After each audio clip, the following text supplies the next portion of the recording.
Assalamualaikum warahmatullahi wabarakatuh. Salam sejahtera bagi kita semua. Kami dari kelompok 1. Hari ini kami akan menjelaskan materi sejarah kelas 12. Topik kami adalah proses terbentuknya RIS hingga kembali ke NKRI. Sebelumnya perkenalkan, saya Putri, absen 28. Saya Ahmad, absen 3. Saya Rafa, absen 29. Saya Alifah, absen 1. Saya Adinda, absen 2. Saya Aulita, absen 8. Saya Jan, absen 15. Dan saya Asifa Mesya, absen 7. Setelah perjalanan panjang, akhirnya Belanda mengakui kedaulatan Indonesia melalui konferensi meja bundar yang dilaksanakan di Den Haag pada tanggal 23 Agustus sampai 2 November tahun 1949. Dan salah satu hasilnya adalah Indonesia harus berbentuk Republik Indonesia Serikat atau RIS bukan NKRI.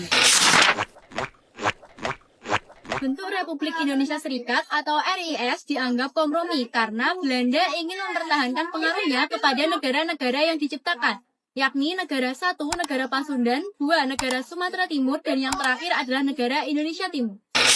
Republik Indonesia Serikat diresmikan pada 27 Desember 1949.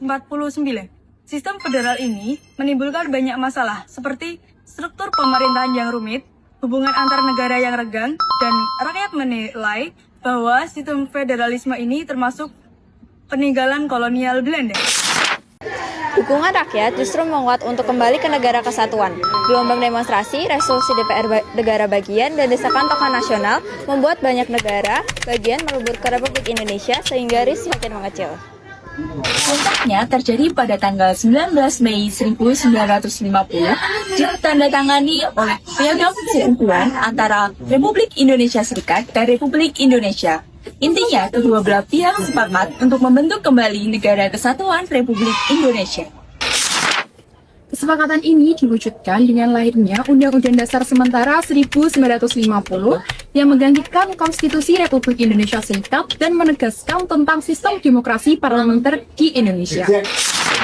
Tepat pada tanggal 17 Agustus 1950, Indonesia resmi menjadi Negara Kesatuan Republik Indonesia atau disingkat NKRI dengan Insinyur Soekarno sebagai Presiden dan Muhammad Hatta sebagai Wakil Presiden.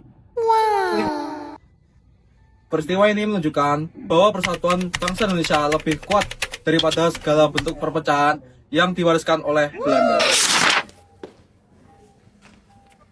Dari sejarah RIS, kita bisa belajar bahwa bangsa Indonesia tidak mudah terpecah belah. Sistem federal hanya sebentar karena semangat persatuan rakyat lebih dominan. Persatuan ini harus tetap kita jaga, apalagi generasi muda seperti kita. Belajar sejarah membuat kita sadar bahwa kedaulatan bangsa lahir dari perjuangan bersama. Jangan pernah melupakan sejarah, karena dari sanalah kita belajar untuk masa depan. Sejarah bukan hanya hafalan, tetapi pedoman hidup berbangsa. Sekian penjelasan dari kami. Wassalamualaikum warahmatullahi wabarakatuh. Terima kasih dan semoga kita selalu semangat belajar sejarah. Merdeka! Yare!